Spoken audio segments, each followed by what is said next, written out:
And maaga pa tayo mamalengke, no? Punta tayo muna palengke bago magbukas. So, yan. Mamalengke muna tayo, bili muna tayo ng ulam ng para mamaya may ulam na kami. So, magmotor lang tayo para mabilis.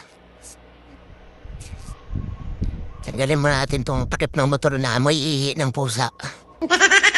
Ayop na mga pusa yan dito pa umiihi sa takip ng motor.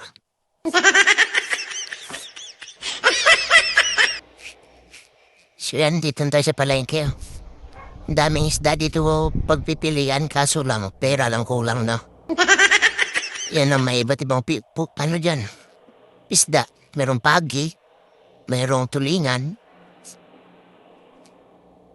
Ano-ano pa yung binili natin, liwit o espada. Liwit tawag sa probinsya, no? Yan yung binili natin. Masarap yan paksiw. Hindi kaya prito. Yan.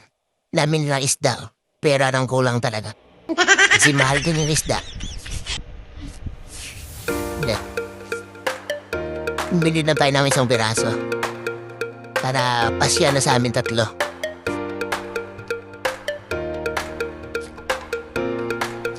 Yan.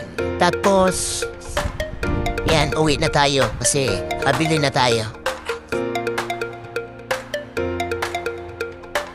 And tara na, uwi na tayo para makapagbukas na tayo ng tindahan maaga pa.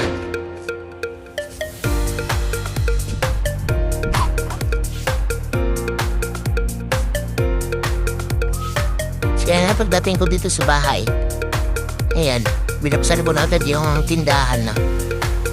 Kasi para makabili na yung mga tao na gustong bumili habang maaga. No? Maganda magbukas pag maaga.